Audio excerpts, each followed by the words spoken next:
नमस्कार दोस्तों, मैं मनीष कुमार भोज आप सभी का अपने YouTube चैनल पहाड़ एजुकेशन में हार्दिक स्वागत करता हूं। दोस्तों, आज जो टॉपिक मैं आप लोगों के बीच लेके उपस्थित हुआ हूं, होम रूल आंदोलन और उसके नेता से संबंधित आज का टॉपिक रहने वाला है। आज का जो टॉपिक है दूसरी वीडियो रहने वाली है। जो ये टॉपिक है आपके अपर पीसीएस और पटवारी और जो हिस्ट्री से जितने भी बच्चे आपके लेक्चर की तैयारी करें उनके लिए महत्वपूर्ण है। आइए शुरुआत करते हैं। होम रूल आंदोलन और उसके नेता की बात करें, यह प्रसंग क्या रहा ये याद रखिएगा। ये ब्रिटिश शासन के प्रति जब असंतोष का भाव उत्पन्न हुआ और प्रथम विश्व युद्ध के भाव से जिस तरीके से समाज में विघटनकारी और साथ ही अगर कहें समाजी राजनीति के कारण कहीं ना कहीं उत्पन्न हुए, कहीं ना कहीं एक मौका मिला भारत को। जिस तरीके से होम रूल आंदोलन के बाद एक स्वशासन की मांग जिस तरीके से तिलक जी ने और एनी बेसेंट ने उठाई, जिसके माध्यम से कहीं ना कहीं भारत में एक क्रांति का जन्म हुआ। कहीं ना कहीं एक सूत्र में भारत एक सूत्र में कहें एक धागे में पिरोने के कार्य को कहीं ना कहीं प्रेरित करते हुए एक छतरी के नीचे आने का ये कार्यक्रम।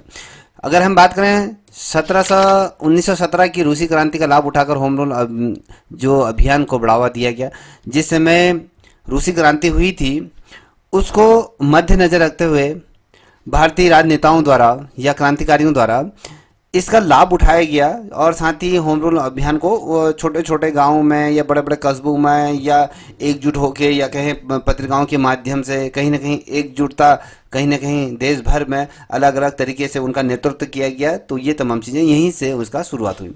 अगर मैं उद्देश्य की बात करूँ तो ब्रिटिश राष्ट्रमंडल के अंतर्गत भारत के लिए स्वशासन या कहें स्वशासन की मांग की गई थी। याद रखिएगा, कहीं ना कहीं हम भारत को भी कहीं ना कहीं अपना एक स्वशासन एक संविधान जिस तरीके से निर्मित हुआ या कहें अपनी स्वतंत्रता की बात जिस तरीके से की गई कि इस देश में किसी भी प्रकार की किसी गुलामी के अधीन ना रहते हुए स्वयं का हम स्वशासन करें, हमारा स्वयं का राज्य स्थापित हो। तो इस तरीके से हम यह आयरिश रिच होम लीग से ये प्रेरित था। याद रखिएगा, आयरिश होम रूल से ये प्रेरित था जो आयरलैंड के लिए मांगी गई स्वायत्तता से के सामान्य स्वायत्त मांग कर रहा था। तो बेसिकली अगर कहें जो होम रूल का जो आइडिया जो रहा, तो ये आयरलैंड के लिए जिस तरीके से मांग उठी गई थी कि भैया हमें भी स्वायत्तता के समान स्वतः की मांग ये उठाई कि स्वशासन की भी मांग वहाँ उठी थी।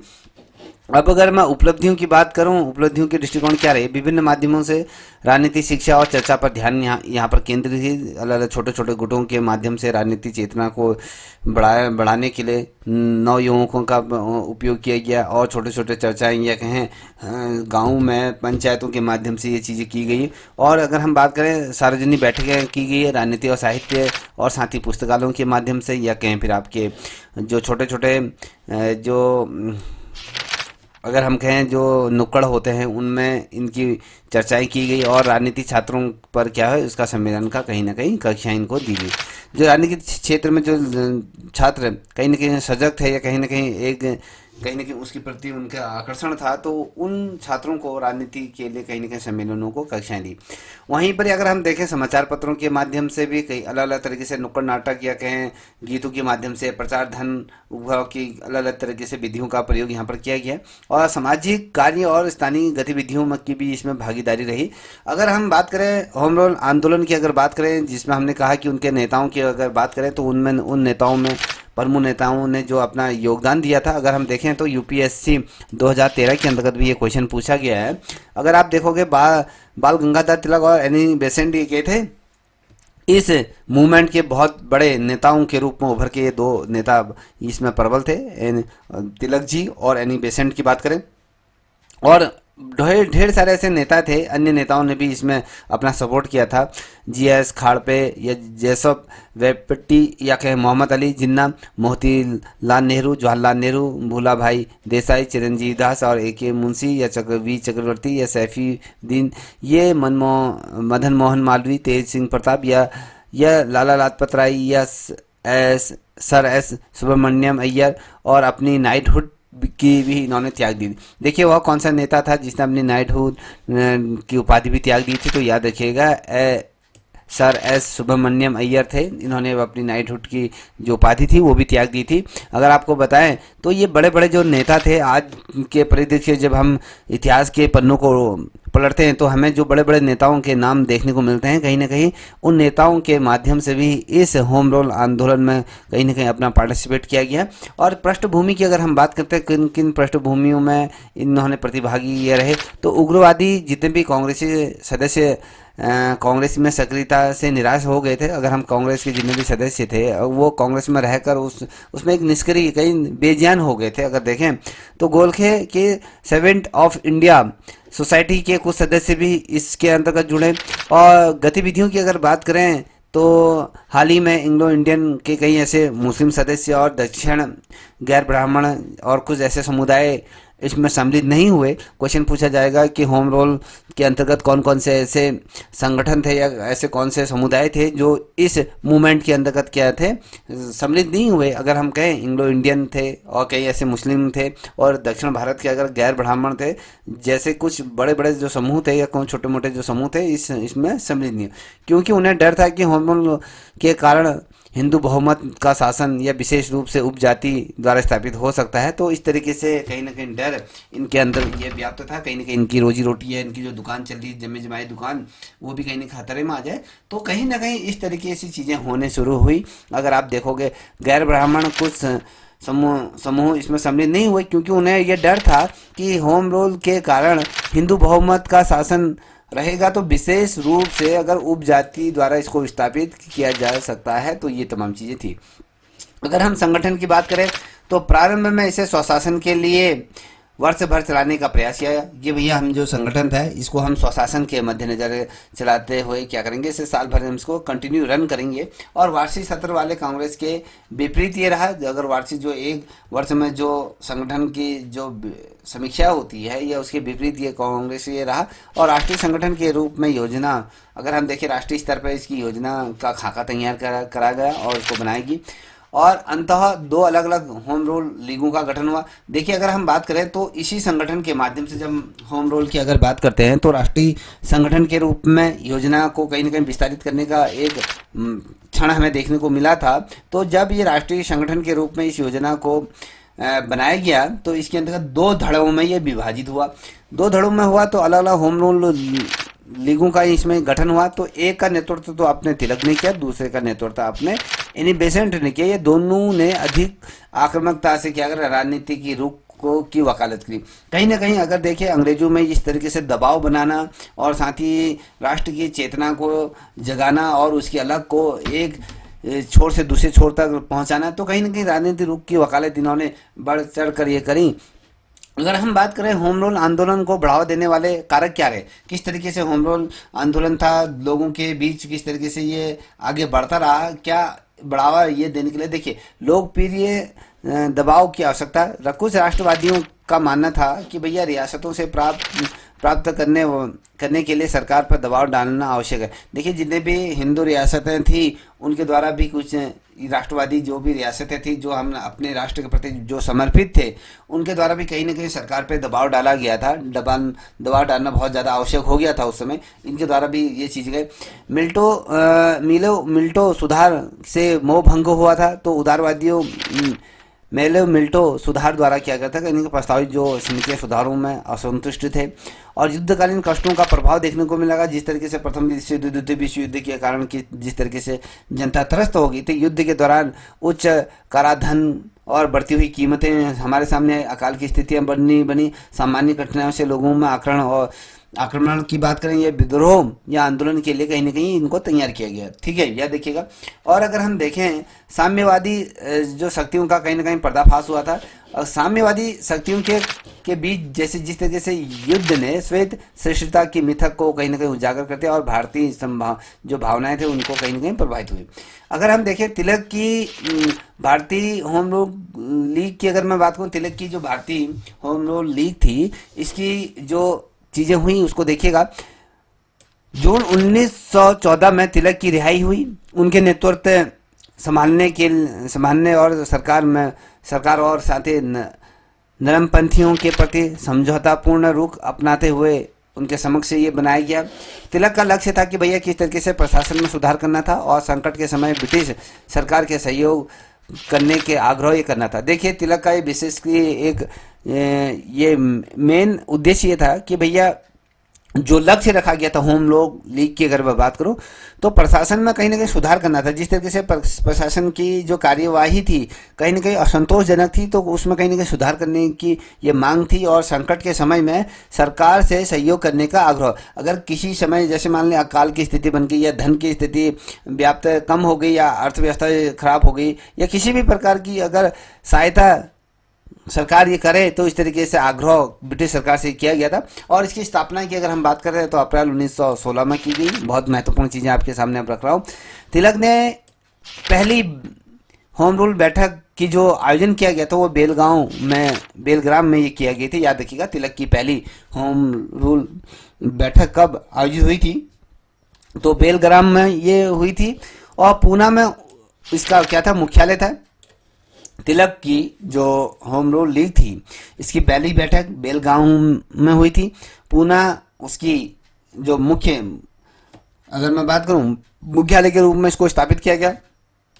जो तिलक की जो होम रूल लीग थी इसने भारत के किन किन क्षेत्रों को कवर किया, इसको देखिएगा।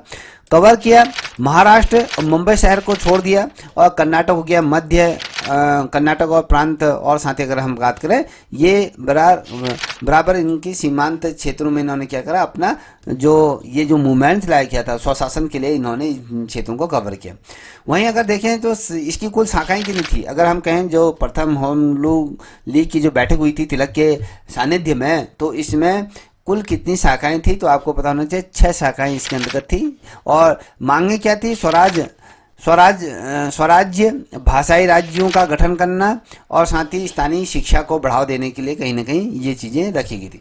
ये जो पहली संगठन थी, हमने कहा दो लीगों में इसको विभाजित किया था। तो एक तो तिलक की होम रूल लीग बनी, दूसरी तरफ अगर कहें Annie Besant Akhil Bharatiya home rule league की स्थापना की गई थी। और आयरिश होम लीग से प्रेरित होकर जो ये एनी बेसेंट ने आयरिश होम रूल लीग से ये प्रभावित हुए, और एनी बेसेंट ने 1896 में भारत में एक आयरिश यूथोसोफिट, ये जो याद रखिएगा, तो इसने होम रूल लीग के लिए एक आंदोलन बनाने के लिए अपनी गतिविधियों को विस्तार दिया। कहीं ना कहीं इस लक्ष्य के, या कहीं इस मूवमेंट की तरह होम रूल लीग की कहीं ना कहीं आंदोलन बनाने के लिए अपनी गतिविधियों को कहीं ना कहीं कंटिन्यू किया। और ये वाला जो प्रश्न है आपके यूपीएससी 2013 में क्वेश्चन पूछा गया। और जिस तरीके से तिलक की होम रूल लीग की स्थापना हुई, कितने क्षेत्रों का कवर किए, कितनी शाखाएं थी, उसका उद्देश्य क्या रहा, तो ये तमाम चीज़ें इसके अंतर्गत भी पूछी जाएंगी। जैसे हमने कहा तिलक जी के अगर बारे में हमने बात करी, तो हमने कहा कि जून 1914 में जब इनकी रिहाई हुई, तो इसकी स्थापना जो तिलक की भारतीय होम रूल लीग की स्थापना हुई अप्रैल 1916 में हुई थी। पहली बार जो बैठक हुई थी बेलग्राम में हुई थी, और मुख्यालय आपके पूना बनाया गया था, जो कवर किया गया था महाराष्ट्र और अगर मुंबई को छोड़ के मध्य कर्नाटक और ये क्षेत्र में, ठीक है। और इसमें कुल 6 शाखाएं थी, और स्वराज्य और भाषाई राज्यों का गठन करने का ये मांगे रखी गई थी। और अगर मैं एनी बेसेंट की बात करूँ तो इसकी स्थापना हुई थी सितंबर 1916 में मद्रास, अब ये चेन्नई के अंतर्गत आता है। और कवर कौन कौन से क्षेत्र किया इसने, जैसे कि हमने कहा कि तिलक के उसमें मुंबई शहर को छोड़ दिया गया था, तो यहाँ पर मुंबई शहर समेत भारत का जितने भी क्षेत्र है उसको इसके द्वारा कवर किया गया। इसके अंतर्गत जो शाखाओं की बात करता हूँ, तो यहाँ पर आपके 200 शाखाएं देखने को मिलती है। जैसे तिलक की उसमें 6 शाखाएं देखने को मिली, तो इसके अंतर्गत आपको 200 शाखाएं देखने को मिली। उद्देश्य क्या था भैया, युद्ध के बाद स्वेद उपनिवेश द्वारा भारत के लिए स्वशासन की मांग करना, उसके समान मांग करना, और अपने जो समाचार पत्र थे न्यू इंडिया और कॉमनवेल्थ, साथ ही सार्वजनिक बैठकों और सम्मेलनों के माध्यम से अभियान चलाया गया। क्वेश्चन पूछा जाता है कि न्यू इंडिया और कॉमनवेल्थ जो पत्रिकाएं को प्रकाशित करने का श्रेय किसको जाता है, तो आपका एनी बेसेंट को जाता है। एनी बेसेंट द्वारा ही जो भारत में होम रूल लीग की स्थापना की गई थी, तो उसके अंतर्गत समाचार पत्रों के माध्यम से, चाहे न्यूज इंडिया हो या कॉमनवेल्थ हो, और उनमें सार्वजनिक बैठकों में, और उसके अभियान इसके द्वारा चलाया गया था। और संगठनात्मक संरचना की अगर कहता हूँ तो शिथिल रूप में, ज़्यादा इसमें वो नहीं लगा, एकदम अगर मैं कहूँ लचीला ये बनाया गया था। और प्रमुख आंकड़ों की करके जॉन्स आर्नेंडन की अगर बात करें, ये आयोजन के सचिव ये रहे। BW वाडिया और CP रामास्वामी अय्यर लीग के प्रमुख इन्होंने इसकी भूमिका निभाई थी। इस लीग के प्रमुख लीडर के रूप में इन्होंने अपनी भूमिकाएं निभाई। सहयोग की बात करूं, सहयोग की अगर बात करें तो अलग अलग रहते हुए भी दोनों लीगों ने अपने विशिष्ट क्षेत्रों में प्रभाव स्थापित करा। देखिए दोनों का दो लीगों तो बने, मगर एनी बेसेंट और तिलक का मेन उद्देश्य था कि भैया हम अलग अलग रह के भी क्या करें, दोनों लीगों ने अपने विशिष्ट क्षेत्रों में अपना प्रभाव स्थापित करा और अपने क्षेत्रों में समन्वय स्थापित करा, और जहाँ जहाँ संभव हो सकता है वहाँ वहाँ उनके द्वारा सहयोग किया गया।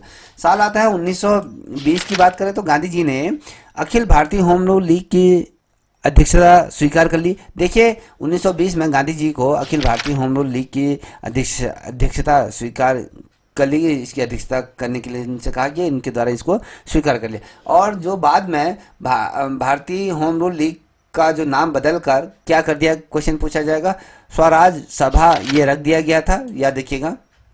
और हालांकि एक साल बाद जब हमने कहा कि स्वराज सभा रख दिया गया था तो उसके बाद भारतीय राष्ट्रीय कांग्रेस को इसमें शामिल कर दिया गया है। तो क्वेश्चन पूछा जाएगा कि भैया स्वराज सभा जब ये नाम रख दिया गया था उसके कितने वर्षों पश्चात राष्ट्रीय कांग्रेस को इसके अंदर सम्मिलित किया गया था। तो ये आपको पता था एक साल के भीतर इसको सम्मिलित किया गया था। 2018 में ये क्वेश्चन पूछा गया, तो बहुत ज़्यादा महत्वपूर्ण है। अब यहाँ पर आप देखिएगा कि शिव ने अपनी पुस्तक अपनी पत्नी को 52 टुकड़ों में काट कर पाया कि उसकी 52 पत्नियां थी। यहाँ सरकार के साथ होता है, जबकि श्रीमती बेसेंट को नज़रबंद कर देती है। ये मोंटेस्क्यू द्वारा ये कहा गया। तो कहने के मतलब है कि इसमें एक स्लोगन आता है, कहें एक ऐसी थीम है, ये कहें ऐसी पंक्ति इसमें लिखी गई है कि शिव ने अपनी पत्नी को 52 टुकड़ों में काटा और पाया कि उसकी पत्नी 52 पत्नियां थी। यही भारत सरकार के साथ होता था। इसी तरीके से एक उदाहरण दिया था कि किस तरीके से भारत के साथ होता है। यही भारत के साथ होता है जबकि श्रीमती बेसेंट को नज़रबंद कर दिया गया था। तो मोंटेस्क्यू द्वारा ये कहा गया था। अब बात करेंगे, आप यहाँ पर देखिए भारतीय राष्ट्रीय कांग्रेस का अगर हम कहें जो लखनऊ अधिवेशन के बारे में बात करेंगे, भारतीय राष्ट्रीय कांग्रेस का लखनऊ अधिवेशन, और अध्यक्ष अंबिका चरण मंजूमदार ये के उग्रवादी नेता थे।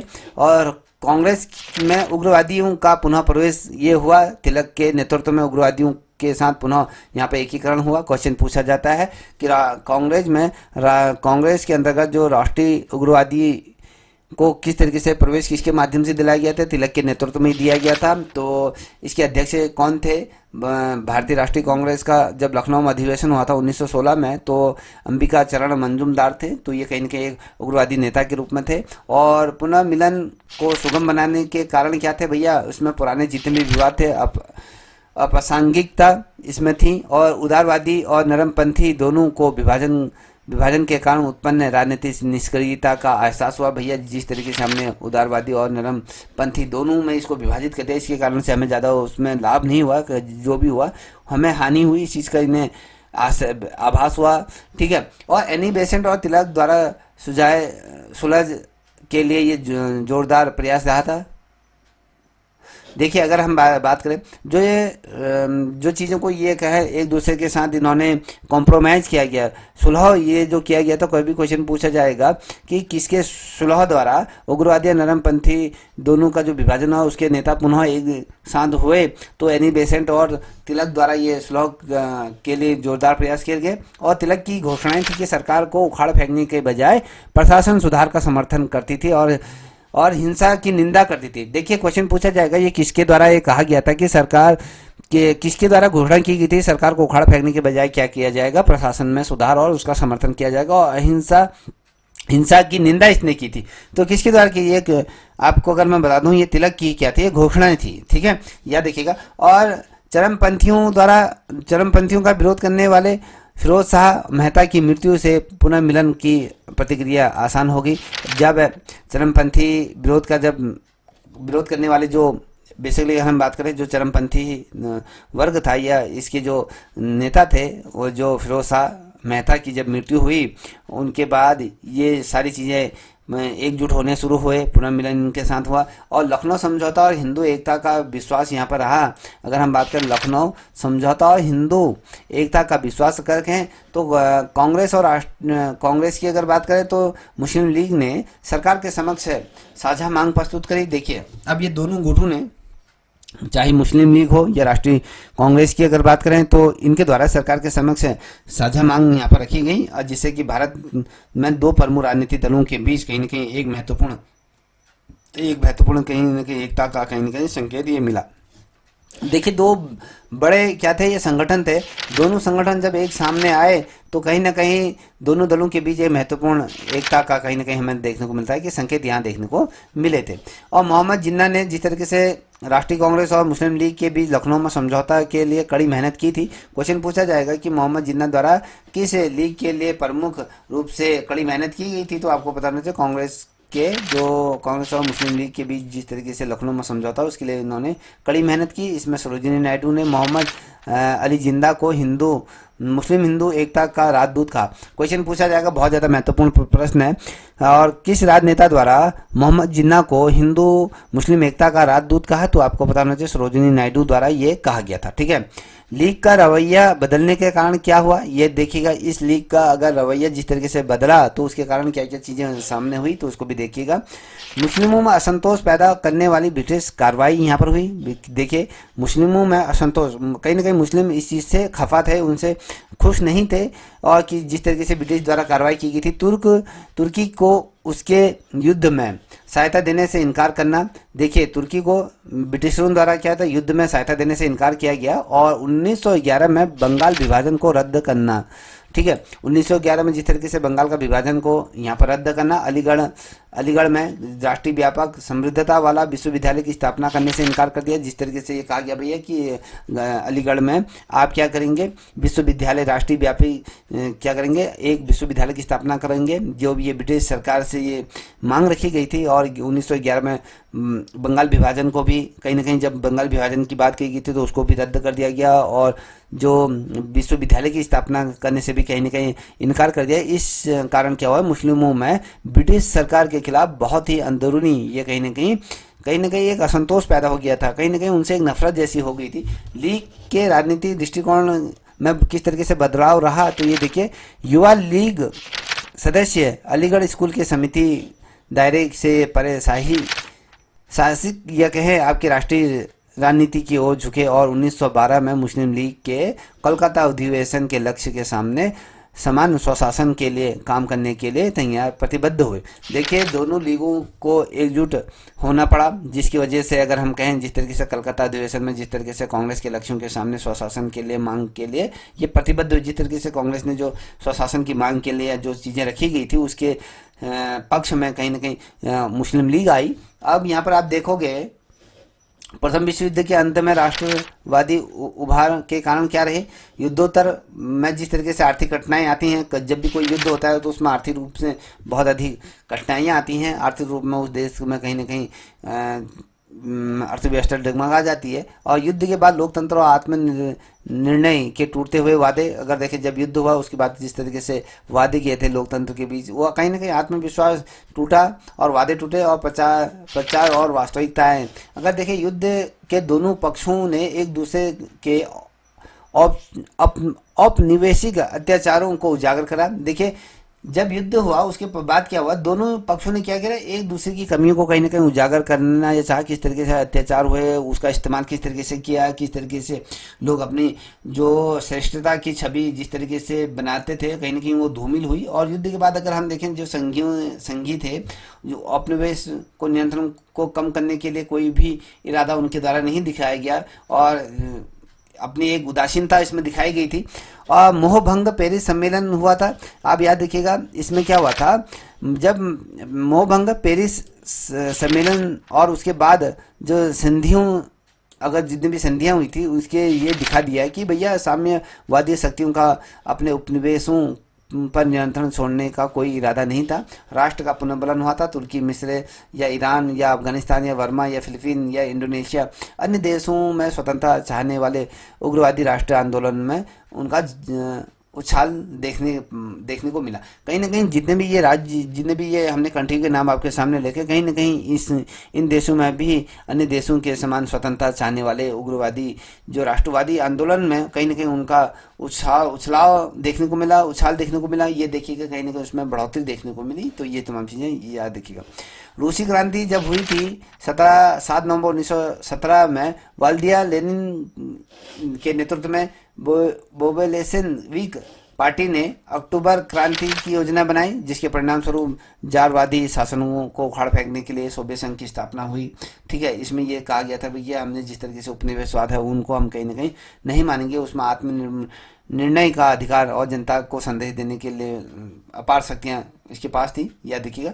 तो ये तमाम चीज़ें इसके अंतर्गत देखिए। मोन्टेन्यू चैटफोर्ड सुधार अगर कहें, जिसे हम भारत सरकार अधिनियम की बात करें, मैंटियोग्यो चेम्सफोर्ड, ठीक है, जिसे हम भारत अधिनियम कहते हैं। तो भारत अधिनियम 1919 में सरकार ने 1918 में संवैधानिक सुधारों की घोषणा की, और मैंटियो चैटफोर्ड या फिर माउंट फोर्ड सुधार के नाम से भी जाना जाता है। इसके आधार पर कहें 1919 में भारत सरकार अधिनियम ये बना, ये याद रखिएगा। ये यूपीएससी 2016 में क्वेश्चन पूछे। एडविन मोंटेगो की अगर बात करें तो ये भारत के राज्य सचिव रहे। लॉर्ड चैटफोर्ड की अगर बात करें, ये भारत के वायसराय रहे। और अगर हम बात करें अधिनियम की विशेषताएं नहीं, ये अगर 2015 में क्वेश्चन पूछा है। प्रांतीय सरकार द्वैत शासन का परिचय अगर कहें, द्वैत शासन ने क्या प्रांतीय स्तर पर स्वशासन को दोहरी प्रणाली की शुरुआत करी। क्वेश्चन पूछा कि दोहरी शासन प्रणाली की शुरुआत कब हुई थी, तो याद रखिएगा जब 1919 में ये चीज़ें हुई। ये आपके यूपीएससी 2017 में क्वेश्चन पूछा है। कार्यकारी पदाधिकार को आरक्षित किया गया और हस्तांतरित विषयों को में विभाजित किया गया। तो ये तमाम चीज़ें आपके सामने हैं। आरक्षित विषय जैसे कानून और व्यवस्था, वित्त, राज्यपाल की बात करें, नौकरशाहों की उनकी कार्य परिषद को नियंत्रण करना था। और साथ ही ये क्वेश्चन जो आपके पूछा गया है, ये आपके 2022 में क्वेश्चन पूछे। हस्तांतरित अगर विषय की बात करूं, जैसे आपके शिक्षा हो गए, स्वास्थ्य हो गए, विधान परिषदों में निर्वाचित सदस्यों द्वारा नामित मंत्रियों प्रशासित किए जाने थे, और जो विधायिका के प्रति उत्तरदायी थे। यूपीएससी 2022 में क्वेश्चन पूछा है। जो कार्यकारी परिषद थी उनमें विधानमंडल की कोई जिम्मेदारी नहीं होती। तो बेसिकली हमने जो ये जानना चाहा था कि भैया इसके अंतर्गत जो राजनेता कौन कौन से थे, इसकी क्या महत्वपूर्ण, इसके क्या घटक रहे, तो वो आपके सामने मैंने रख दिया। अगर आपको वीडियो अच्छी लगी हो तो आपसे रिक्वेस्ट करूंगा इस चैनल को भी आप सब्सक्राइब करें, अपने दोस्तों को साझा करें। तब तक के लिए इतना ही। जय हिंद, जय भारत, जय